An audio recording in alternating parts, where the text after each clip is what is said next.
Today we're going to be showing you how to assemble this really nice Wheellock Nerf blaster.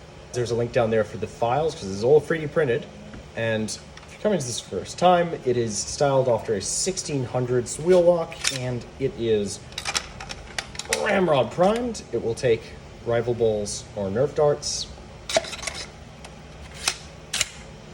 and the Wheellock mechanism is functional. And it has a bit of oomph. It is available with those files with a shoulder stock, what I just dropped there, some extra barrel stuff for more of a Musketeer thing, but if you have a larger printer, you can also make the barrel longer and you end up with this kind of musket-sized thing. And today we're just going to show you how to put it together. And the first step for that is getting your parts. So let's go back in time. Now, the link for the files for these when you want to print your own are in the video description, as well as a detailed print guide for all the wool settings, supports, sprims, all that other stuff. Let's take these aside for a second. As for the tools, first two, that's just for cleaning up your print. Unfortunately, there's a lot of type tolerances with this one. Everyone's slicer and everyone's printer is going to be a little bit different. You are probably going to have to do a little bit of cleanup to get everything fitting together. But the main assembly tool is a screwdriver. You can use old school one if you want. Ratchet is real helpful because there are a lot of deep, long thread, and you'll have the easiest time if you have an electric screwdriver. You'll need some elastic bands. I use standard from a stationery store, number 32 rubber bands, a bunch of screws. If you look at the hardware and print guide list linked in the description, you'll see how many and what lengths. They're all M5 slot head, pan head screws. Other types of M5 screws will probably work, but I guess the ones look nicer. Get that back. You'll need 2 springs. You can get by with just the big one. Let's see here. This is a 2 by 1 centimeter spring. That gives you a lot of strength. That's going to go for the catch. And for the lock assembly, you can get by without it, but I guess a spring roughly half that size will be needed. It's not sensitive to what size of spring you're using. You can use whatever, but that's the 2 sizes I recommend. Finally, we're going to be using some filament pins throughout the build, and in some cases we want to make a filament rivet, and that involves heating the end of your filament, from your 3D printer. You can use that against the hot end of your printer, a stove, or in this case we're going to try with these matches, see how that goes. If you have a soldering iron, that is by far the easiest way. We'll get into that later. The stock. To assemble it, we will need 1 M5 times 20 screw, the stock core, this stock ring piece, and the stock grip. If you are wanting to assemble this with the shoulder stock part, it's the same process. You'll see the same hole and join there. Now, we're going to need to do a little bit of prep potentially because, this will only be a strong grip hold if these parts are all completely flush with each other. That part should just snap on like so. You can see it's not really any gap. Shouldn't feel like it. And to do that, grab your file, particularly that area, around those corners and these edges. Could be an idea to sand this a bit and this a bit. What we want to do is maybe do a little preemptive drilling this out because there's no thread printed in there. We want the screw to make its own thread. That'll be strongest.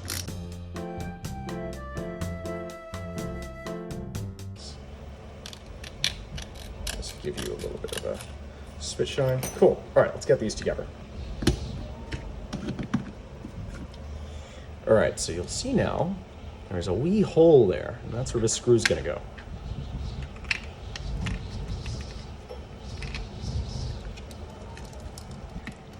I don't know if you can see that very well. Just slowly, slowly, slowly. You want to make sure this is real tight. Like, only stop when you feel you're about to start crushing plastic. Good. Perfect. By the way, if you really want to, you can use glue. The screw and this grip, it all holds pretty freaking well. Okay, let's assemble the rest of the core. So, obviously we have our grip and stock mid-assembly. For hardware, we're going to have one 60mm M5 screw, two 30mm ones, four 20mm ones, two 10mm ones. Our spring for the catch, again, a 2 by 1 centimeter spring is ideal. It's not too picky, as you'll see, you can kind of jam whatever in there. Stronger is better. We'll have our butt cap, the ring, and its axle. Our trigger guard, trigger, always good to have some parts in orange, sear, catch, and our belt clip, which we'll put on the side. I might come with some variations for this later. All right, so let's take our butt cap. Oh, I'll put that guy in there first. That should just slide on through to the grip.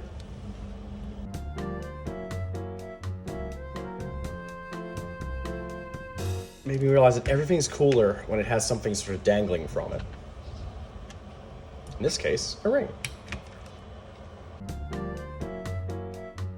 Maybe loosen that up a bit, just so it swings a bit more freely. Yeah. First we need the sear in, that's right. So, take our 20mm screw. Pay attention to which hole, I'm gonna put it in that one. Actually, probably good to get the catch block as well at this point. Cool. And then our spring. Just kind of press that and slide it in there. Cool. I want that to be to impress very tightly, just, you know, ease it up. Then our trigger, slide that through here. It's a little, that hole's a little tighter than it ought to be. Should fix that before we post the files. Either way, take a 20mm screw.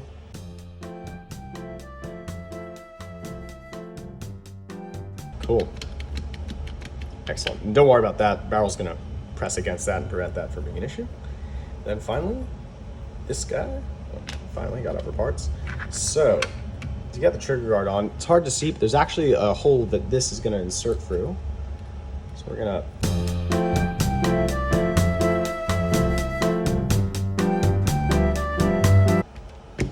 cool.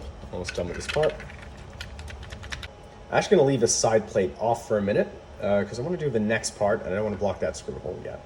Okay, probably easiest if we actually assemble the barrel next. Now to do that, we'll have the barrel base and the barrel body. Now there are multiple lengths that I'm going to try and release for these so that you can print bigger ones depending on the size of your printer, and that will also change the length of your stock, which there will also be a few sizes of. But for now, just use this kind of medium-sized one. It should fit on most, like an ender free. Those just slot together like that. So we have those. We have these rails that are going to hold the elastic band sort of rail head. Are 4 elastic bands. We can use 2 as well. It's gonna be, you know, it's a toy. If you're using it with kids, probably stick to 2. These are gonna be the sleds that'll hold the dart. Either one, if you're gonna use rival bowls in there, you just need to swap this. So that'll sort of pull cue it out. If you wanna use darts, although they'll still work with this guy, it's full length for short off, at least with this one, when you pull it back, the bands will actually kind of grip it, and that'll prevent the dart falling out. The rival bowl is held by the friction at the base of the barrel, so that doesn't need that. Anyway, let's get started. First step, we're gonna screw these in. You can see they're marked top and bottom. So, starting with the one marked bottom, start it about there. Make sure it catches. Yep. Get it to about there. We can take the one marked top, insert that, well, at the top, and we slide that around. So they should both have caught the thread at the bottom by now.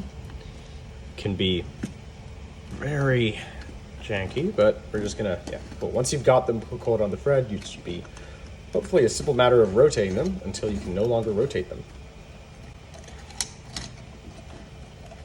Again, you should only have to do this once. Cool. All right. That looks good. So at the end, top should be aligned here, bottom here. Why?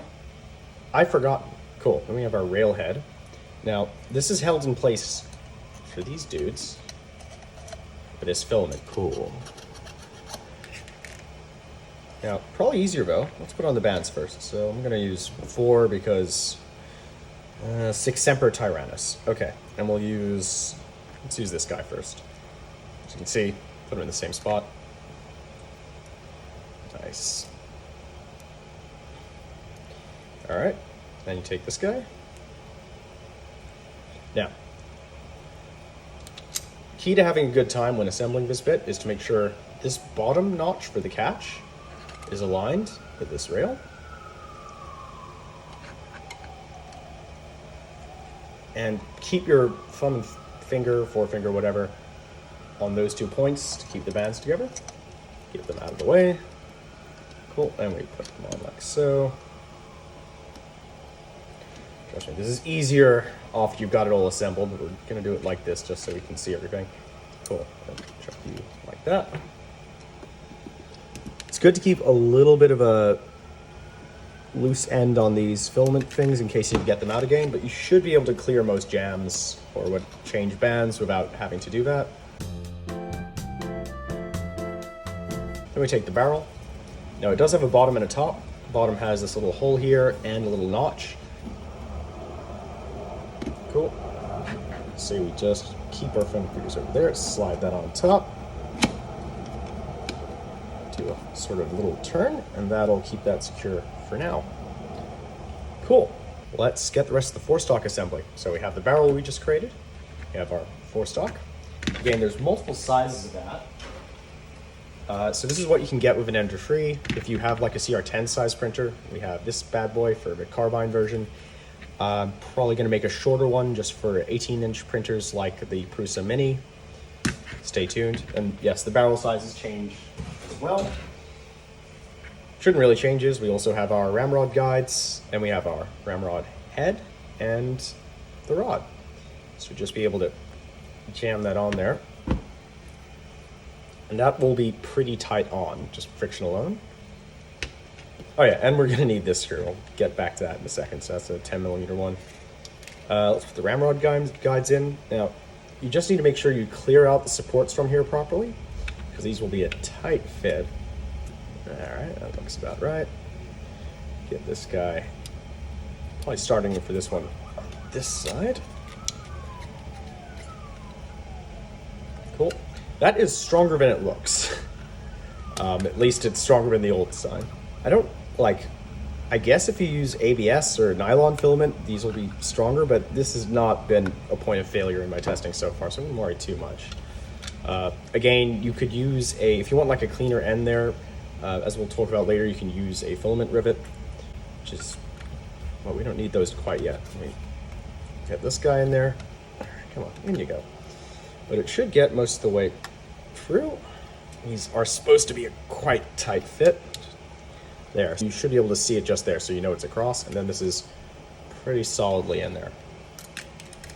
All right. And then you, nice. That should just kind of sit flush with that. Cool, then we have the barrel assembly. Now, this sort of socket arrangement, bayonet socket, is not gonna hold up by itself to the rigors of shooting this. That's just to keep it secure. So when we insert this, make sure you've cleaned up this area nice and tight. Should fit like so. Then when you look here, if you've done everything correctly, these holes should align. You can just screw this guy in. That said, it only screws in a little bit, so if I just can easily get access to the barrel and change out, you know, any problems I might have, jams or rubber bands. Usually the only sort of jam that happens is if I actually mush a dart down there before I primed it.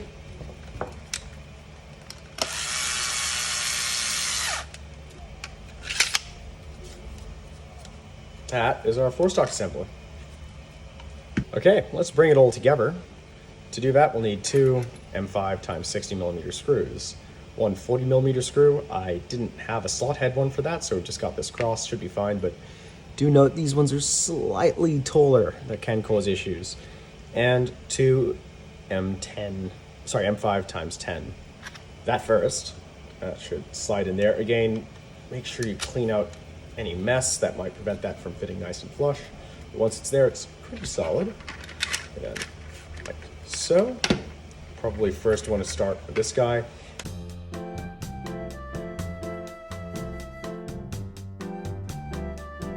Don't screw it all the way in for now. Just pull there. Come back to that in a minute. Again, I keep forgetting this blocks that screw. That is intentional. So we're not going to do that just yet. Wait for the lock assembly, but we will put this guy in. Now you'll see there's 3 screw holes here. 1, 2, 3. For now, you can ignore this one.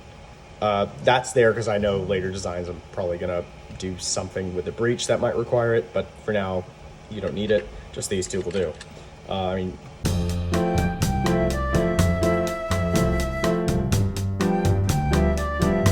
Cool. Now you have very tough front assembly. And finally this guy. Cool. We'll get back to you eventually, belt clip, I promise. But for now, we have a working blaster. So let's test that. Cool, that catches. Jam that down there, catches the rival bowl. Great, one full out, and then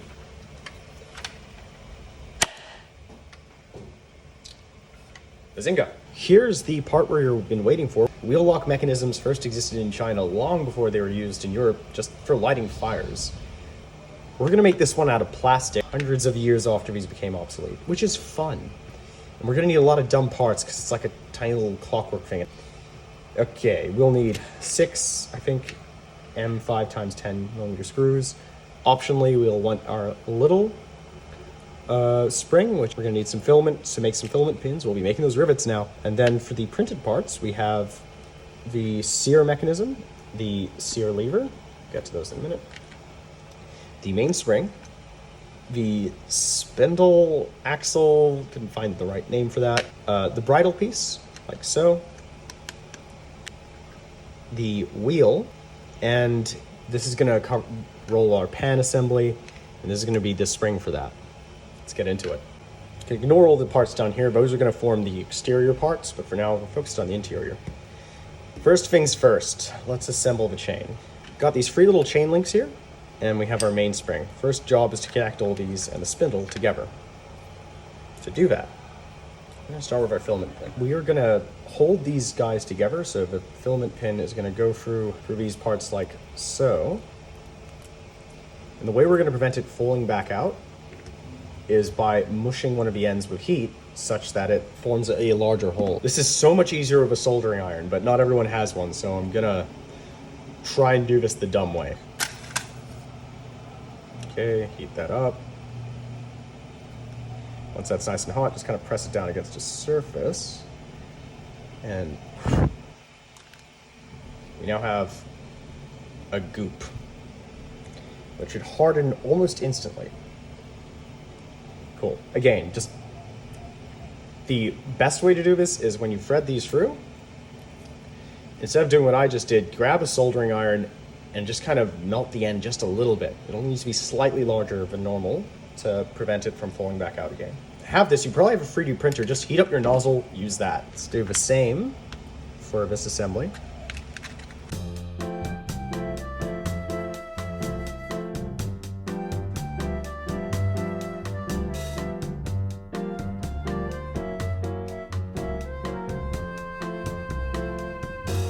You know, if you're doing this with a child or something, which I think this is a thing you make for a kid, not the kid makes themselves, maybe take care of this bit, you know, the part where you cause the fire. Cool, so we're gonna put that together like so. Make sure to press that. I'm gonna trim that a little because this has to sit sort of flush, not entirely. the back there. As you can see, it doesn't need to be bulged out much to provide the resistance we need. Cool, go back here. Finally, spindle. There is a, yeah, that way out. Cool. We don't actually, because this is going to be held in place with the bridle, we don't actually need to make this one a rivet. So we're going to do the same here. Have our rivets. Let's do this little sub-assembly here. So this sear is going to sit there and be acted upon by this lever, like so. Only thing you need to do there, again, you don't need to make a rivet out of this one, it should just kind of hold in place, is stab this guy in there, jam it real tight.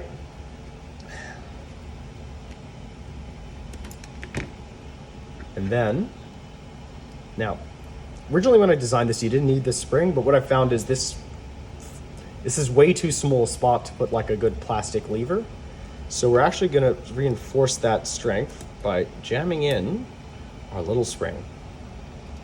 And that way, that'll happen. That should just kind of tension itself in there, and as you'll see later, it's gonna be covered by this so it doesn't pop out. Make sure this part is on top of there. Trigger's gonna act on that. Cool, so let's insert our mainspring on top.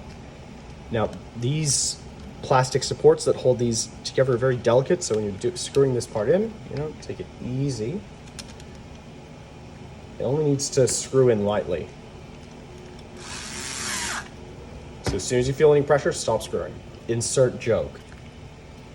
Now we can assemble those chains, because they'll be held flat against this. I should not have tried to assemble them before that. So I'm going to take you, put you there.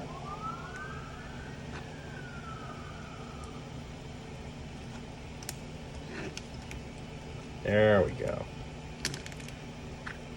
Now we're going to take the spindle, make sure long part facing out, put you through there.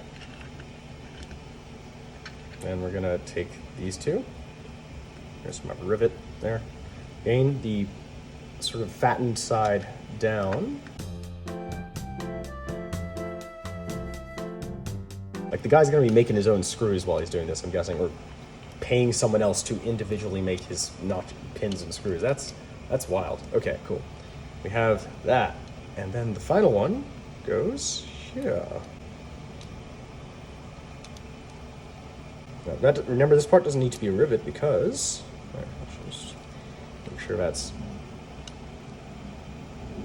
yeah, good. All the way through. And I'm going to trim that down. We're now going to place the bridle on top. Great. Now that should still float loose. If not, maybe you've made the rivets too big. As you can see, they'll probably form a little bit of a gap there. That's fine. But too much, and it'll interfere with this thing being able to spin freely. Cool. Let's...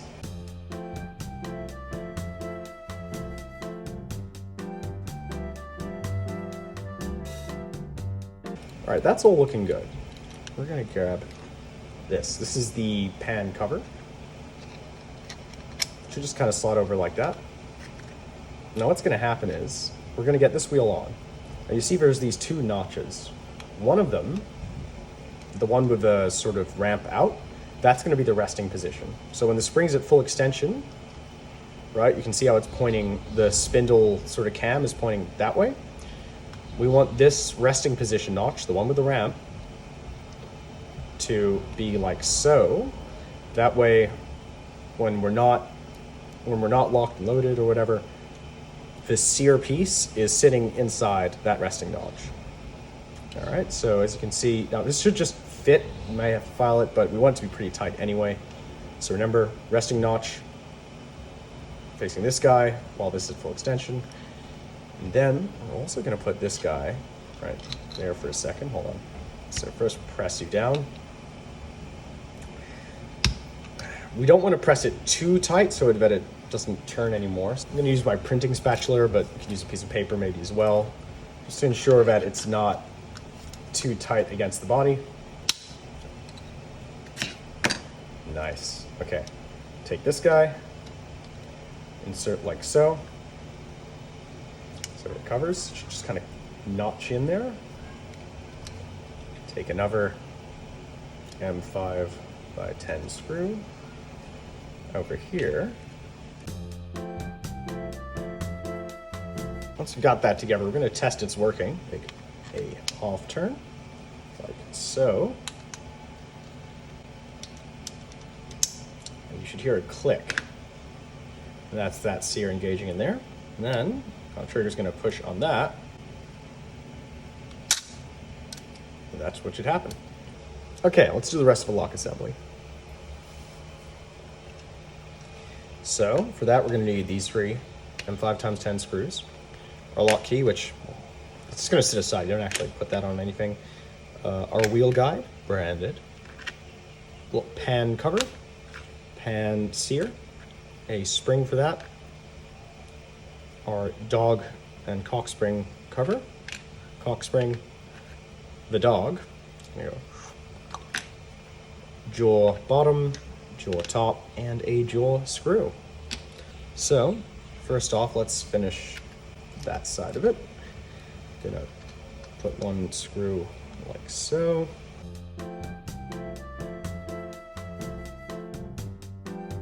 Cool, just see the screw nice and settled in there.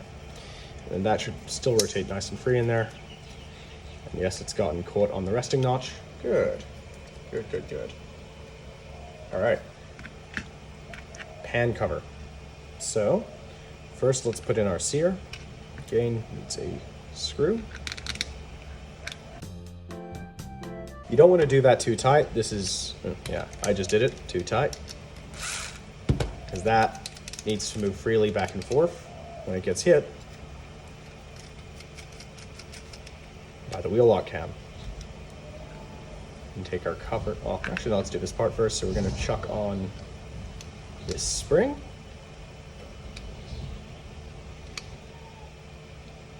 Put on our wheel cover. Now, because you're printing it like so, probably gonna end up with a lot of support material in there. Be sure to like get that out with a toothpick or whatever, just so that it can really sit on there. I'm gonna use a filament pin again. Can try and heat up this end of it as a bulge, but it should just stay in there. It'll be nice and tight with that end.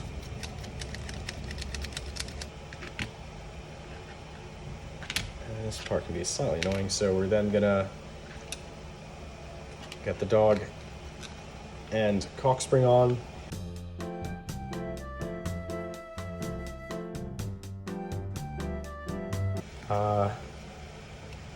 Yeah, that'll do for now. A little bit lighter. Nice. Then the top of the dog jaw cover thing, slap you on top like that, and you can see there's these holes on the side. Yet again, filament pin.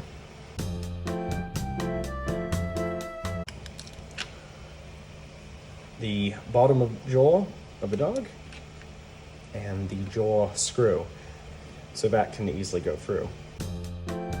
All right. We'll need our little piece of pretend pyrite. So that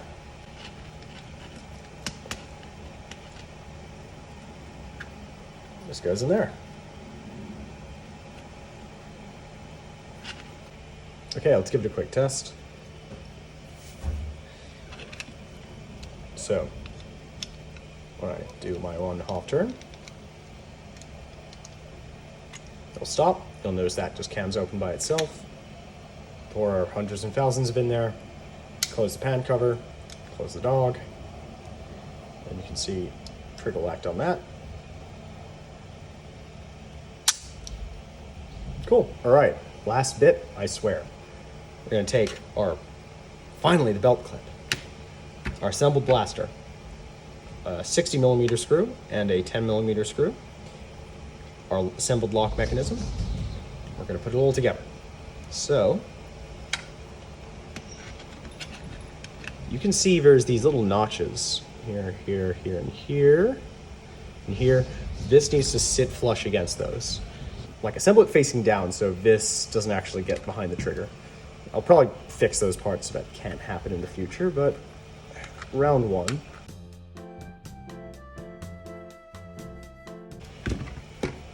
Belt clip.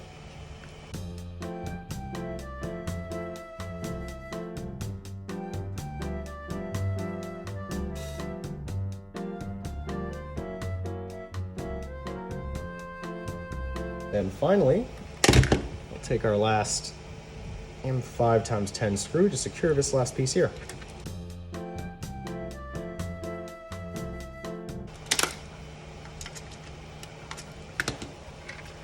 Okay, we have ourselves a Wheellock blaster. So let's give it a test.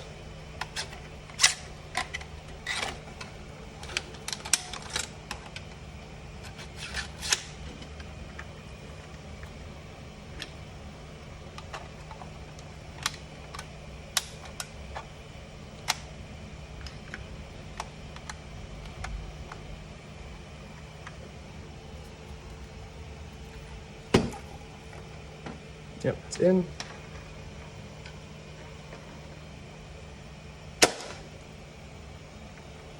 Voila.